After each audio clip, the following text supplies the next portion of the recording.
El viento me cortó la cara justo cuando sentí la palma de Victoria en mi espalda. No fue un tropiezo, fue un empujón medido.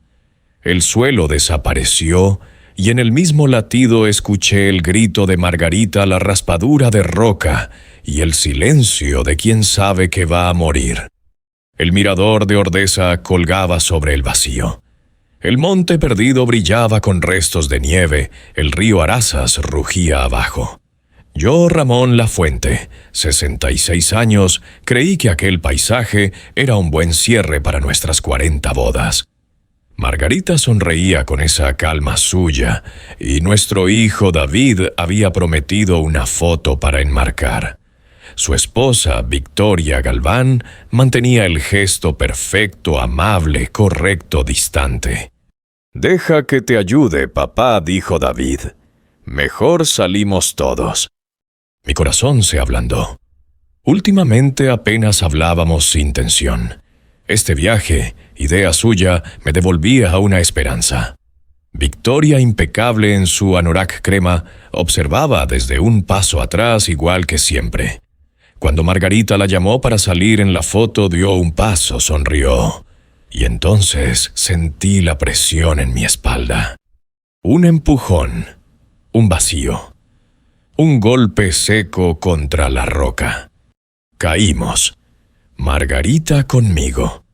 Rodamos por la pared hasta quedar atrapados en una repisa de apenas 1 metro.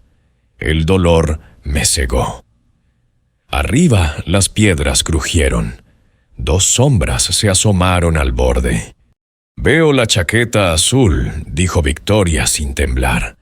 «¿Se mueven?», preguntó David. Sonó impaciente. «Nada, no han sobrevivido». La mano de Margarita apretó la mía. «No te muevas», susurró. «Que crean que estamos muertos». Quise hablar, pero ella me fulminó con la mirada. Arriba el viento llevó palabras heladas. «¿Llamamos a emergencias?», preguntó David. «No hay cobertura», respondió ella. «Y aunque la hubiera, mira esa caída». Después oí el ruido de sus pasos alejándose. El silencio volvió a ser nuestro. Respiré despacio. «Marga», balbuceé. «Nos ha empujado», dijo. No preguntaba. A los 2. El eco del viento parecía repetirlo. «Nos ha empujado». ¿Por qué?, pregunté. Margarita bajó la voz. «Porque lleva meses envenenándote». La palabra me perforó. Envenenándote. Recordé los mareos, las náuseas, los olvidos que el médico llamó cosas de la edad. El doctor dijo. «No era tu médico», me interrumpió. «Era el que ella eligió. El tal Ricardo Sánchez. Los test suizos que te llevaba no eran test. La semana pasada abrí su coche, encontré frascos vacíos de una farmacia de formulación magistral, pagados en efectivo. Arsénico en microdosis. El aire me faltó. Y David sabe más de lo que debería. Cree que ella te ayuda, que te controla la medicación. Y sabe lo de tu hermano Roberto.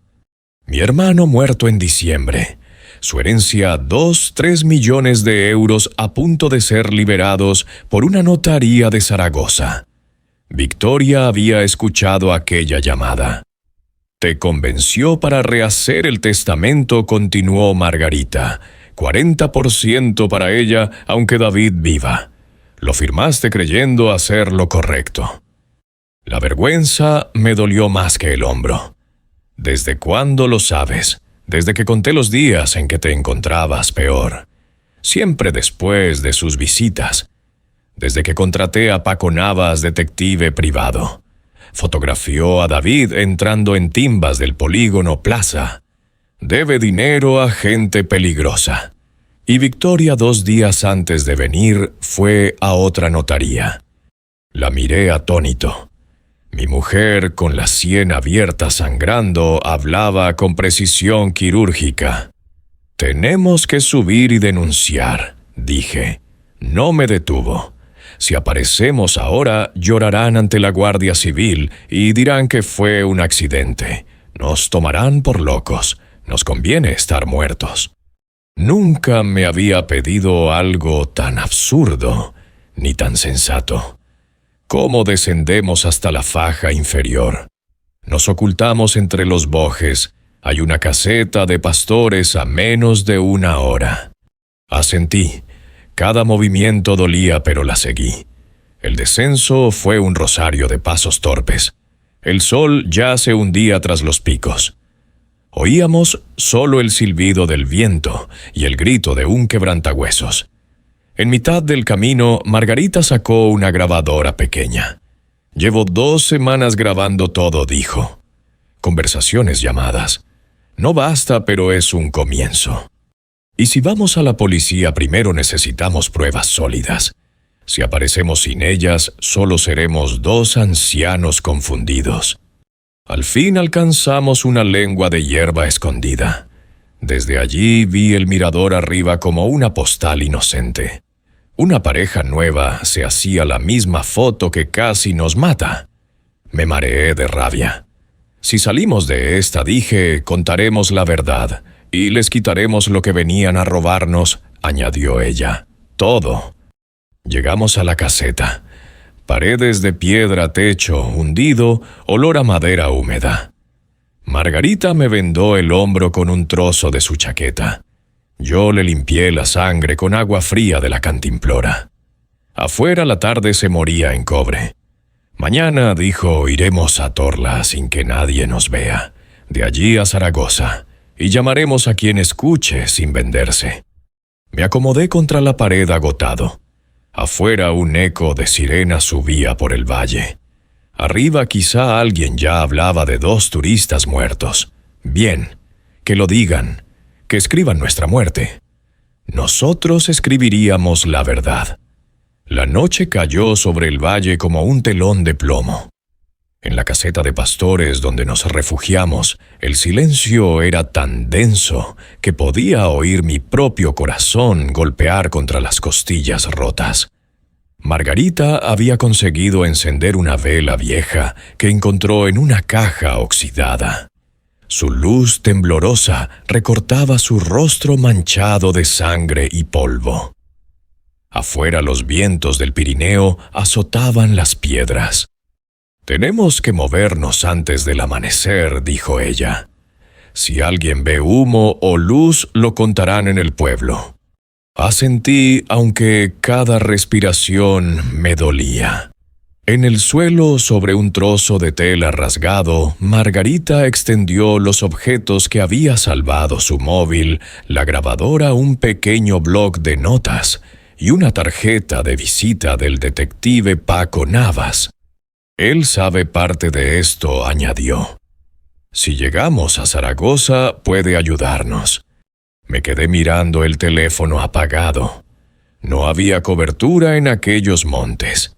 Éramos 2 fantasmas esperando que el amanecer nos devolviera al mundo de los vivos. Cuando el cielo comenzó a clarear, emprendimos el descenso. Cada paso era un desafío. Bajamos por senderos de cabras escondiéndonos cada vez que escuchábamos voces o el eco lejano de un helicóptero. A media mañana divisamos el campanario de Torla Ordesa, diminuto y luminoso en medio del valle.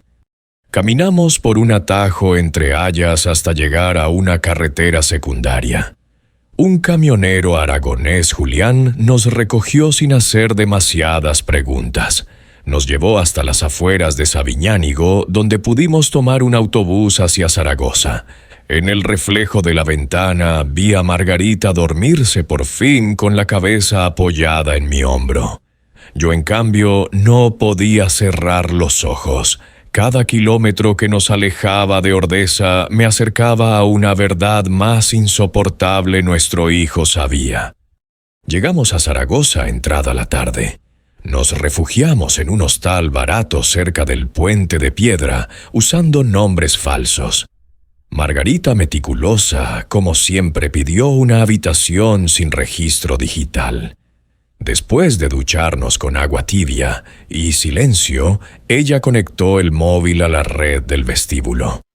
He guardado todo en la nube, me explicó.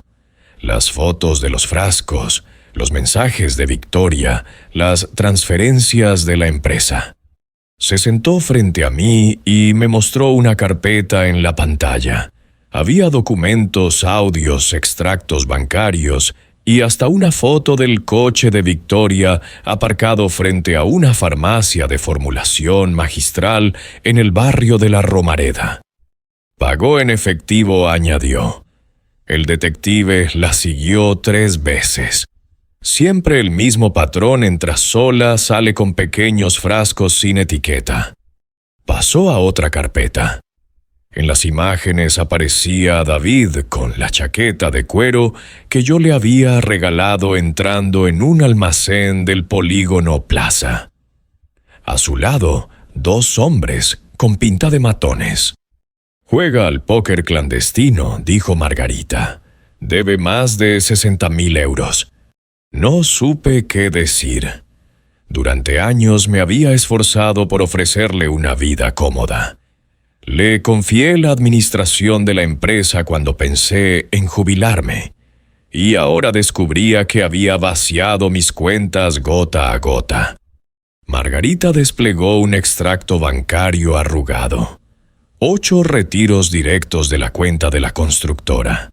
Los primeros eran de 500 euros, luego 5.000, 10.000, 20.000. En total, 87.000 euros. Y el banco alertó de movimientos inusuales. Pero David era cotitular. No necesitaba mi firma. Sentí una mezcla de rabia y desolación. No era solo la traición, era la precisión con la que nos habían desmontado la vida. «¿Crees que Victoria lo planeó todo desde el principio?», pregunté. «Sí. Paco descubrió que antes estuvo casada con 2 hombres mayores. Ambos murieron accidentalmente. Uno cayó por las escaleras, el otro un infarto con restos de digitalis en el cuerpo. Los 2 habían cambiado el testamento a su favor. El patrón se repetía como un manual. Ella encontraba al heredero, se infiltraba en la familia, provocaba la muerte y desaparecía con el dinero». «Hay más», dijo Margarita mostrando otro archivo. El investigador interceptó una llamada entre Victoria y un abogado de Madrid del despacho Muñoz y Cabrera. Preguntaba por los procedimientos de sucesión sin familiares vivos. «Sin familiares vivos», repetí. Quería eliminar a David también. Margarita asintió. Por eso el empujón. La herencia de Roberto se firmaba la semana próxima. No podía esperar a que el veneno hiciera su trabajo. Nos quedamos en silencio. En la calle se oía el tranvía pasar. La vida seguía ajena a nuestra tragedia. «Tenemos que ir a la policía», dije al fin. «¿Y qué diremos?» «Que resucitamos», ironizó ella. «No, Ramón. Primero necesitamos una estrategia». Sacó una libreta y empezó a escribir nombres y fechas. «Primero contactaré con Paco Navas. Segundo, copiaremos todas las grabaciones en 2 memorias USB. Tercero, buscaremos a alguien en la UCO o en la UDEF, alguien que no se venda».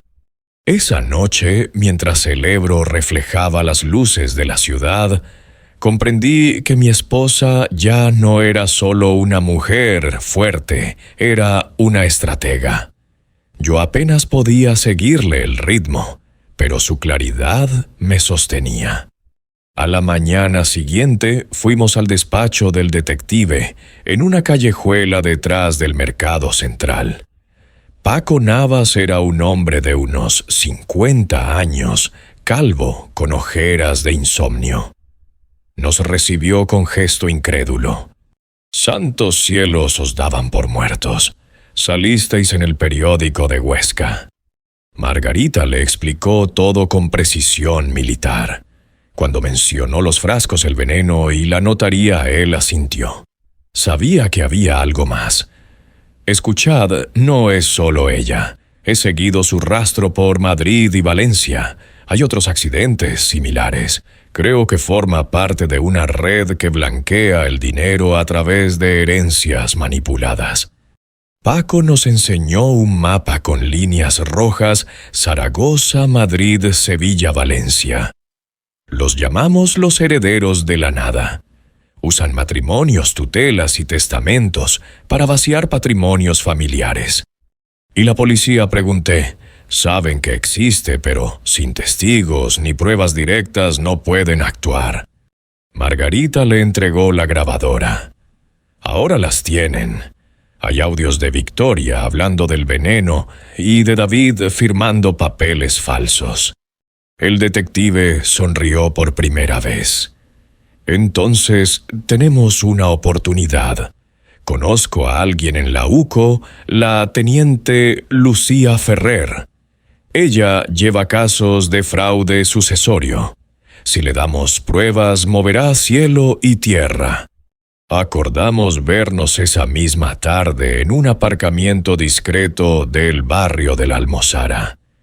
Allí, en el asiento trasero de un coche gris, una mujer de uniforme nos escuchó en silencio. Lo que ustedes cuentan encaja con una investigación abierta desde hace 2 años, dijo finalmente. Pero necesitamos que sigan muertos. Perdón, pregunté. Si aparecen ahora, todo se vendrá abajo. Victoria reaccionará, limpiará huellas. Si creen que están muertos, hablarán con libertad. Nos miramos. Era una apuesta arriesgada, pero no teníamos otra salida. ¿Qué haremos mientras?, preguntó Margarita. Les daremos nueva identidad provisional y un piso seguro en Zaragoza. Nosotros vigilaremos a David y a su esposa. Ustedes recopilen más audios. Necesitamos que confiesen, aunque sea entre ellos. Aceptamos. Esa noche dormimos en un piso de protección policial en Delicias. Afuera llovía. Dentro, el tic-tac del reloj parecía marcar un nuevo pulso, el del contraataque. Ramón, susurró Margarita. ¿Te das cuenta? Hemos muerto 2 veces, una al caer y otra al empezar esto. Sí, respondí. Pero esta vez volveremos para enterrar a los culpables. Y en ese momento, mientras las luces del tren nocturno cruzaban la ventana, supe que la verdadera batalla apenas comenzaba. Durante semanas, Zaragoza creyó que estábamos enterrados bajo una lápida con fecha equivocada. La prensa hablaba de la tragedia de los Pirineos, 2 turistas zaragozanos que cayeron en un mirador de Ordesa. Las fotos mostraban flores en la barandilla y mensajes de pésame firmados por el propio David Lafuente. Mientras tanto, Margarita y yo desayunábamos en silencio en un piso anónimo del barrio de Delicias, custodiados por la UCO. La teniente Lucía Ferrer venía cada 2 días. Revisaba las grabaciones, coordinaba con la UDEF y mantenía a la prensa distraída. Cuanto más convencidos estén de que están muertos, mejor, nos repetía. Hoy van a la notaría. Es el momento. A través de una cámara oculta instalada por los agentes en la oficina del notario Luis Álvarez, veríamos cómo nuestra nuera y nuestro hijo reclamaban la herencia de Roberto Lafuente. La cita era a las 11. Margarita y yo nos sentamos frente a un monitor portátil en el salón. Afuera lloviznaba. En la pantalla, la sala del notario, madera brillante, estanterías llenas de carpetas, el retrato del rey en la pared. Victoria y David entraron cogidos de la mano, vestidos de negro, perfectos para el papel de viudos ejemplares.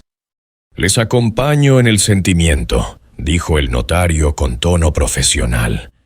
Una pérdida terrible. Sí, respondió David bajando la mirada. Mis padres eran todo para mí. Margarita apretó los dientes. Yo solo podía mirar su espalda rígida. El notario abrió una carpeta. Tenemos aquí el testamento actualizado hace 6 meses. Según este documento, el patrimonio se distribuye del siguiente modo: 50% al hijo, 40% a la nuera, 10% a obras benéficas. Victoria sonrió apenas como quien calcula mentalmente una cifra. Nos gustaría redirigir esa parte benéfica, dijo. Mi suegro quería que el dinero se usara para gastos del funeral y de la gestión del patrimonio familiar. Es una modificación posible con autorización judicial, respondió el notario.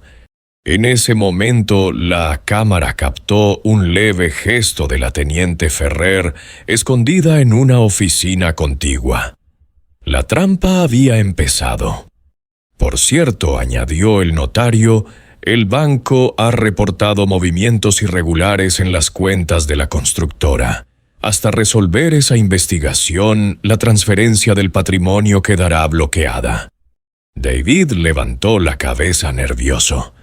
Esos movimientos fueron por orden de mi padre, dijo rápido. Retiró efectivo para pagar a proveedores. ¿En efectivo?, preguntó el notario. Sí, claro, era su costumbre, intervino Victoria con voz suave pero firme. Él odiaba las transferencias. El notario anotó algo sin responder.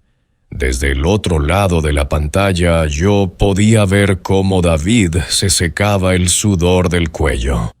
Después de firmar varios documentos, salieron al vestíbulo. Un micrófono direccional instalado en el edificio registró cada palabra. «Nos van a dar problemas con esas cuentas», dijo David en voz baja. «Tranquilo», respondió Victoria. «Ya tengo preparados los documentos falsificados. Si alguien pregunta, diremos que tu padre autorizó los retiros». Margarita exhaló lentamente. La confesión que esperábamos acababa de llegar. Por la tarde, Lucía Ferrer reunió a su equipo. «Necesitamos más», dijo. «Quiero una conversación directa donde reconozcan el envenenamiento o el empujón. Esa será la pieza definitiva». 2 días después, los micrófonos instalados en el piso de Actur Rey Fernando, donde vivían David y Victoria, captaron justo lo que faltaba. Era de noche. Se oía el tintineo de copas y la voz temblorosa de David. «No puedo dormir, Victoria. Sigo viendo sus caras. Eran viejos», respondió ella con frialdad. «Y de todos modos, ya estaban casi muertos». «Pero, ¿y si alguien revisa los cuerpos? ¿Qué cuerpos están destrozados? Nadie buscará arsénico entre huesos rotos». «¿Arsénico?», preguntó David horrorizado. «Sí, cariño. Lo tuyo es no preguntar demasiado». El silencio posterior se sintió eterno. Margarita me miró. Tenía lágrimas en los ojos. «Ya está», susurró. «Tenemos lo que necesitábamos». La teniente Ferrer ordenó transcribir y autentificar el audio. Paralelamente, la UDF rastreó las operaciones financieras, los ingresos en efectivo, las transferencias trianguladas con una sociedad pantalla llamada Galvan Consulting y la compra reciente de billetes a Lisboa. El plan de huida estaba claro: cobrar la herencia, pagar las deudas de David y desaparecer con el resto. Pero faltaba una pieza más. Una llamada.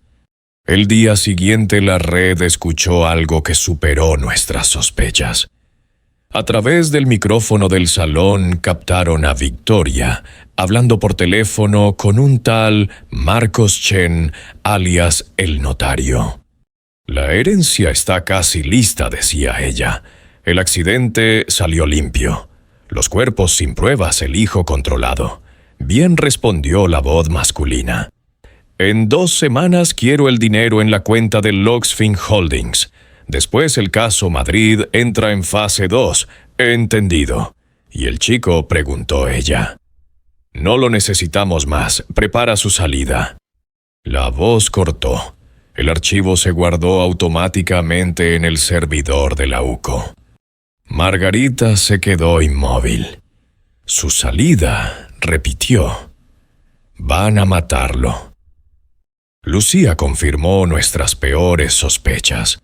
Victoria planeaba eliminar a David una vez cobrada la herencia, simulando una depresión por la pérdida de sus padres. El guión era perfecto: viudo, joven, alcohol, pastillas y un coche al río. Durante 3 días, la policía mantuvo vigilancia constante. La escucharon comprar medicamentos falsos y contactar con un abogado en Madrid especializado en herencias sin descendientes directos. El mismo patrón de siempre. Esto ya no es solo un fraude, dijo la teniente. Es una red homicida organizada. Esa tarde, mientras revisábamos las pruebas en el piso, Seguro Ferrer nos mostró un mapa con otros casos sospechosos: un anciano de Sevilla, un matrimonio de Valencia, una mujer en Bilbao. Todos muertos tras cambios testamentarios que beneficiaban a parientes políticos o cuidadores vinculados con empresas pantalla. Su grupo se hace llamar la Sociedad de la Sucesión, explicó. Usan identidades falsas y doctores cómplices. Y Victoria, pregunté. Uno de sus nombres reales es Victoria Xiao. Nació en Tarragona pero tiene pasaporte portugués. La teniente suspiró. Ramón, Margarita, sé que esto es personal, pero necesito que aguanten un poco más. Si se precipitan, la red se esconde. Necesitamos que Victoria crea que el plan sigue su curso. Aceptamos. Vivir muertos era cada vez más insoportable, pero necesario. Una semana después, los micrófonos volvieron a captar una conversación clave. «¿Y después de cobrar?», preguntó David. «Nos iremos a Lisboa. Allí nadie hace preguntas». «Juntos, ¿verdad?», insistió él. «Claro, cariño», mintió ella. «Siempre juntos». El tono era glacial. Incluso él lo notó. «No me dejes, Victoria. Deja de ser débil. Ya está hecho». Y entonces, como si el destino quisiera sellar la prueba final, sonó el teléfono de Victoria. «Sí, Marcos, todo controlado. En 2 días el banco libera los fondos. Perfecto. Después el chico desaparece. No lo olvides, sin testigos, sin problemas». El archivo se almacenó con fecha, hora y geolocalización. Era suficiente para imputar asesinato en grado de tentativa, fraude continuado y asociación criminal. Lucía Ferrer convocó una reunión de madrugada.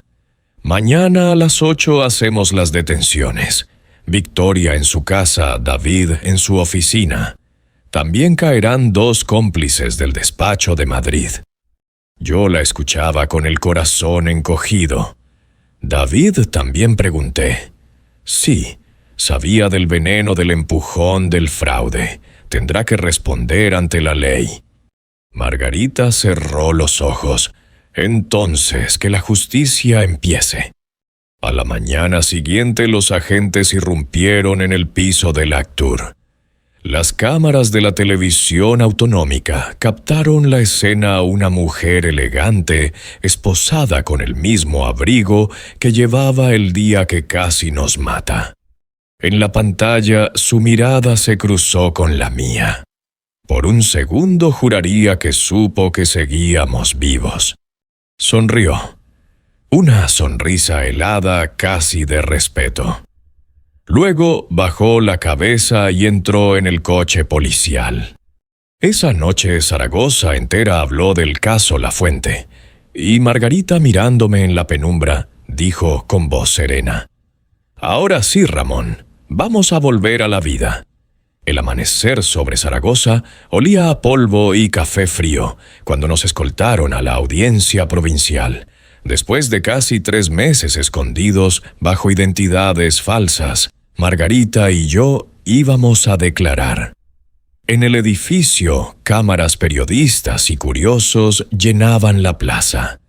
Nadie podía creer que los difuntos de Ordesa estaban vivos. La teniente Lucía Ferrer, impecable en su uniforme, nos acompañó hasta una sala pequeña de testigos protegidos. Hoy se cierra el círculo, nos dijo. Victoria Xiao será juzgada por asesinato, tentativa de asesinato, falsedad documental y pertenencia a organización criminal. ¿Y David? Bueno, el fiscal ha aceptado un acuerdo de colaboración. Margarita no contestó. Tenía la mirada fija en el ventanal, como si esperara ver todavía los picos nevados de Ordesa al fondo. Cuando nos llamaron, entramos al tribunal. Las luces blancas, los murmullos, el sonido de los flashes. En el banquillo, Victoria Xiao Galván, traje gris perla cabello, recogido la misma serenidad mortal de siempre. A su lado, nuestro hijo David, esposado cabizbajo sin su arrogancia de antaño. El presidente del tribunal anunció el inicio del juicio, casos 512 y 24, Operación Sucesión. El fiscal tomó la palabra. La acusada Victoria, Xiao alias, la viuda blanca, lideraba una red de asesinatos por herencia. El matrimonio Lafuente fue víctima de un intento de homicidio en los Pirineos, así como de envenenamiento progresivo mediante arsénico. Contamos con grabaciones, transferencias y confesiones directas. Cada palabra era como un golpe. Ver a mi propio hijo sentado junto a ella me revolvía el alma. Intenté no mirarlo, pero no pude evitarlo. Su mirada buscó la mía, y lo único que encontré fue una súplica muda. El primer testigo fue la teniente Ferrer. Explicó con precisión quirúrgica cómo habían montado la operación, las escuchas, la vigilancia, la simulación de nuestras muertes. Todo se hizo con autorización judicial y con participación directa de las víctimas, que fingieron su fallecimiento para obtener las pruebas. El fiscal reprodujo los audios en la sala. Las voces de David y Victoria sonaron nítidas. Eran viejos. Nadie buscará arsénico entre huesos rotos. Después del dinero, el chico desaparece. Sin testigos, sin problemas. El público contuvo la respiración. En la mesa de defensa, Victoria seguía inmóvil. Solo sus manos se tensaron sobre la mesa. Luego proyectaron las imágenes del notario, ella sonriendo al oír la palabra 40% de la herencia. Cuando llegó nuestro turno, me temblaron las rodillas. Caminé hasta el estrado. Diga su nombre, pidió el juez. Ramón Lafuente Martínez, respondí. Conté todo el viaje, el empujón, la caída, la voz de mi nuera diciendo «no se mueven», y cómo Margarita me había salvado la vida. Hablé del veneno del falso doctor, del dinero desaparecido, del miedo. No lloré hasta el final. «¿Y su hijo?», preguntó el fiscal. «Mi hijo fue su cómplice», dije con voz rota, «pero también su víctima. Ella lo destruyó igual que a nosotros». Cuando terminé, Margarita se levantó. Su testimonio fue breve, firme, sin temblar. Yo vi el mal en sus ojos, dijo, señalando a Victoria. No era codicia, era placer. El abogado defensor intentó desmontar las grabaciones alegando manipulación, pero el perito de la Guardia Civil certificó su autenticidad. Luego, los peritos toxicológicos confirmaron restos de arsénico trióxido en nuestras muestras de cabello tomadas después del accidente. Los días siguientes desfilaron testigos, el detective Paco Navas, empleados de la farmacia El Notario, y hasta un abogado del despacho madrileño implicado en la red. Todos coincidieron en un patrón herencias-muertes y transferencias hacia Luxfin Holdings, la empresa tapadera en Lisboa. El cuarto día del juicio, el fiscal sacó la última carta. Señoría, pido permiso para reproducir una llamada intervenida entre la acusada y el señor Marcos Chen, cabecilla de la red. El audio resonó en la sala. La herencia está casi lista. Los viejos murieron. En 2 semanas el chico también. Perfecto. Sin familia, sin herederos. Así nos gusta. El silencio posterior fue absoluto. Ni los flashes se atrevieron a romperlo. El abogado defensor se levantó sudoroso. Mi cliente fue manipulada por Chen. No hay pruebas de que ella ejecutara personalmente los crímenes. El fiscal le respondió con calma. Sí las hay. Las grabaciones, los documentos falsificados, la compra del arsénico, el empujón, las confesiones. Todo converge. Cuando el juez levantó la sesión, Victoria se giró hacia nosotros. Por primera vez la vi sin máscara, los labios temblorosos, los ojos encendidos de odio. Esto no ha terminado, murmuró. Margarita la sostuvo con la mirada. Para ti sí. El veredicto llegó al día siguiente. Culpable en todos los cargos. 6 cadenas perpetuas más 50 años por asociación ilícita y fraude. David recibió una condena de 25 años reducida por su colaboración. El fiscal pidió que testificara contra los miembros restantes de la red en Madrid y Sevilla. Cuando lo sacaron esposado me atreví a hablarle. David. Él levantó la cabeza con lágrimas en los ojos. Lo siento, papá. No respondí. Solo asentí. Tal vez algún día mis palabras no serían de rencor. En los pasillos de la audiencia, los periodistas nos rodearon. ¿Cómo se sienten al ver condenada a su nuera?, preguntó una reportera. No era nuestra nuera, contestó Margarita. Era una asesina profesional. Las semanas siguientes fueron un torbellino. El caso Operación Sucesión copó todos los noticiarios. Descubrieron 11 muertes más en distintos puntos de España, ancianos viudos, matrimonios sin hijos.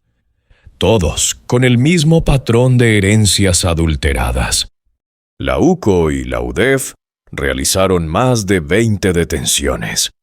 El cabecilla Marcos Chen cayó en Lisboa tras una operación conjunta con la policía portuguesa. Una tarde, la teniente Ferrer vino a casa con una botella de vino del Somontano. Se acabó, dijo, sonriendo. Todos los implicados están bajo custodia. Margarita la abrazó. Gracias por creer en nosotros, cuando todos nos daban por muertos. Ferrer alzó la copa. No todos los fantasmas regresan para hacer justicia. Ustedes sí. Sin embargo, la victoria tenía un sabor amargo. La casa vacía, los años perdidos, la sombra de nuestro propio hijo tras los barrotes. ¿Lo perdonarás algún día?, me preguntó Margarita mientras cenábamos en silencio. No lo sé, admití. Pero si sigo odiándolo, ella seguirá ganando. Semanas después, la notaría nos devolvió lo que nos pertenecía: 3 millones de euros de la herencia de Roberto, más el dinero recuperado de las cuentas de la empresa. También nos ofrecieron una indemnización del Estado por el daño moral. Margarita lo miró sin emoción. Todo esto es dinero manchado, dijo. Pero puede servir para algo bueno. Empezamos a planear una fundación para víctimas de fraude hereditario en colaboración con la Guardia Civil. Queríamos que ninguna familia volviera a caer en una trampa como la nuestra. El día que firmamos los papeles de constitución, salimos a caminar por el Parque Grande José Antonio Labordeta. El sol brillaba, los niños corrían por los senderos, y por primera vez en meses sentí que respiraba sin miedo.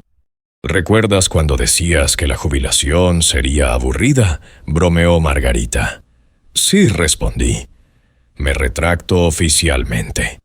Reímos, una risa torpe, dolorida, pero real. A lo lejos, las campanas de la Basílica del Pilar marcaban el mediodía. Y supe que aunque habíamos perdido tanto, todavía nos quedaba algo más fuerte que el dinero o la venganza, la posibilidad de empezar otra vez. 6 meses después del juicio, los titulares ya eran historia. Las televisiones habían encontrado nuevas tragedias, nuevos rostros que vender. Pero en una casa de piedra, en las afueras de Cangas de Onís, al pie de los picos de Europa, el silencio se había convertido en nuestro mejor refugio. Margarita cuidaba un pequeño jardín de hortensias. Yo, sentado en el porche, miraba cómo la niebla se disolvía sobre el río Sella. No quedaba rastro de abogados, de policías, ni de periodistas. Solo el sonido del agua y de los pájaros que regresaban al valle. Habíamos elegido Asturias, porque necesitábamos distancia. De los lugares, de los recuerdos, de nosotros mismos. El Estado nos ofreció protección y una nueva dirección, pero nadie nos perseguía ya. Los culpables estaban entre rejas. Victoria Xiao, condenada a 6 cadenas perpetuas, esperaba el resto de su vida en la prisión de Alcalameco. El cabecilla Marcos Chen enfrentaba cadena perpetua en Portugal. Y nuestro hijo David cumplía su pena en la cárcel de Suera, a menos de 200 millas de aquí. Durante semanas evité pensar en él. Pero Margarita, con esa serenidad suya que siempre me desarma, no podía ignorarlo. «Quiero ir a verle», me dijo una mañana de abril mientras desayunábamos café con leche y pan tostado. No para justificarlo, para cerrar el círculo. Asentí. Sabía que tarde o temprano llegaría ese momento.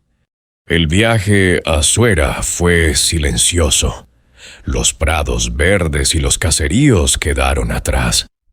En la sala de visitas, David apareció con el uniforme naranja más delgado, ojeroso, con el cabello cortado al ras. Se detuvo frente a nosotros sin saber si sentarse. «Gracias por venir», susurró. Margarita fue la primera en hablar. «No te imaginas lo cerca que estuviste de morir también». Él levantó la vista confuso. «¿Qué? Victoria planeaba matarte después de cobrar», dije. «Lo oímos todo. Ibas a ser su último accidente». David se llevó las manos al rostro. Cuando habló, su voz sonó rota. «Lo sé. La policía me lo dijo después. No hay noche que no lo sueñe». Margarita respiró hondo. «Nos traicionaste, David, pero ella te destruyó antes de hacerlo». Él empezó a llorar sin esconderse. Era débil. Me ahogaban las deudas los hombres que me prestaron dinero. Ella me prometió una salida. Me creí sus mentiras.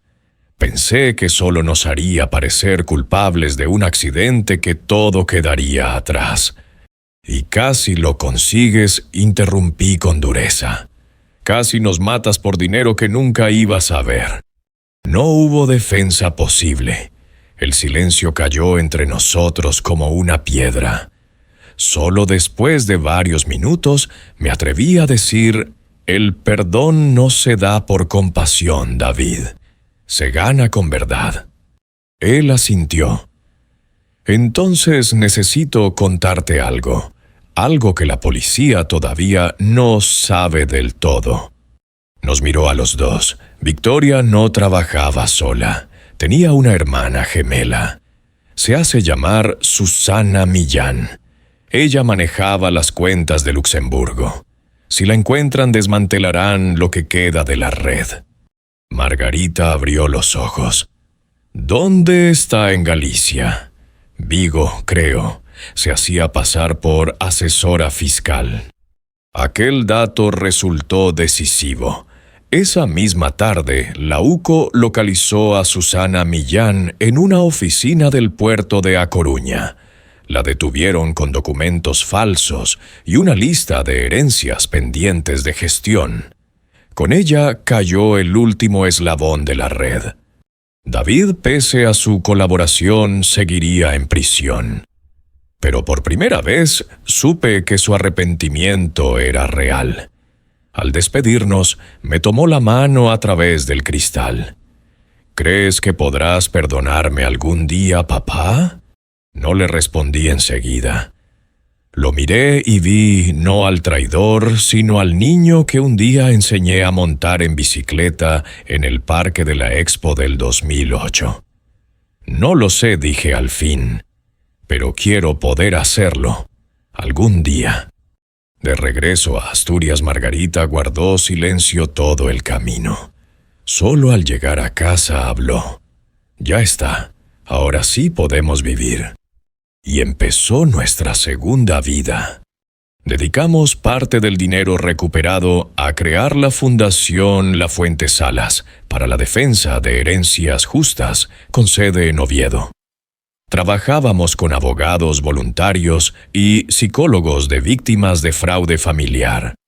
En los primeros 3 meses, ayudamos a 4 familias que habían detectado señales parecidas a las nuestras: falsos cuidadores, herencias manipuladas, testamentos cambiados bajo presión. Un día una viuda de León me dijo: «Gracias a ustedes descubrí que mi cuñado quería envenenarme con pastillas». No me salvó la policía. Me salvó su historia. Ese día entendí que todo el dolor había servido para algo. Margarita se convirtió en el rostro visible de la fundación. La entrevistaban en radio y televisión regional. Siempre decía lo mismo, sin dramatismos: desconfiar no es falta de amor, es supervivencia. Yo prefería el anonimato. Atendía el correo, revisaba expedientes y cortaba leña en el jardín. Cada vez que el sonido del hacha me devolvía el eco del pasado, pensaba en Ordesa, en aquella repisa de piedra que nos dio una segunda oportunidad. En junio recibimos una carta del Ministerio de Justicia, reconocimiento oficial por colaboración excepcional en la desarticulación de una red de homicidios patrimoniales. Dentro venía un sello dorado y una invitación a Madrid para recibir una medalla civil. ¿Iremos?, preguntó Margarita. No lo sé, me gusta más este silencio. Ella sonrió. A veces la justicia más pura es la que nadie aplaude. Guardamos la carta en un cajón. Los meses pasaron. La vida se llenó de gestos simples: pan recién hecho, paseos al amanecer, visitas de vecinos que traían sidra y preguntas curiosas. Nadie hablaba del caso. Aquí éramos solo Ramón y Marga, los del perro pastor. Una tarde de septiembre, mientras el sol se escondía tras las montañas, Margarita me trajo una carpeta. Es la solicitud para abrir una delegación de la Fundación en Galicia, dijo. Quiero que el primer caso lleve el nombre de Roberto. Levanté la vista. En sus ojos brillaba la misma determinación que me salvó la vida en aquel acantilado. Hazlo, le dije. Que su nombre signifique justicia, no herencia. Nos sentamos en el porche mirando el valle teñido de oro. El viento traía olor a madera y lluvia. Después de tanto ruido, la paz nos parecía un milagro. ¿Te arrepientes de algo?, preguntó ella de pronto. De no haber escuchado antes tus intuiciones, de haber confiado ciegamente en quien no lo merecía, pero también de haber dejado que el miedo nos convirtiera en sombras. Ella apoyó su cabeza en mi hombro. El miedo nos mantuvo vivos, Ramón, y el amor nos trajo hasta aquí. Nos quedamos en silencio largo rato. El cielo se tiñó de violeta. Pensé en los 12 muertos que nunca pudieron contar su historia en sus familias en los años que el dinero les robó. A veces creo que seguimos muertos, dije. Tal vez respondió Margarita, pero somos los únicos fantasmas que aprendieron a vivir. A lo lejos, las campanas de la iglesia de Covadonga marcaron las 8. Encendí la lámpara del porche. La luz cálida iluminó nuestras manos entrelazadas. «¿Sabes qué pienso?», susurré. Que todo lo que viene ahora ya no es venganza. Es reparación. Margarita sonrió esa sonrisa suya que huele a calma después de la tormenta. «Entonces reparémoslo todo, Ramón, hasta lo que no tiene arreglo». Y mientras el último rayo de sol se apagaba detrás de las montañas, comprendí que después de tanto dolor habíamos recuperado lo más simple y lo más valioso, la vida misma.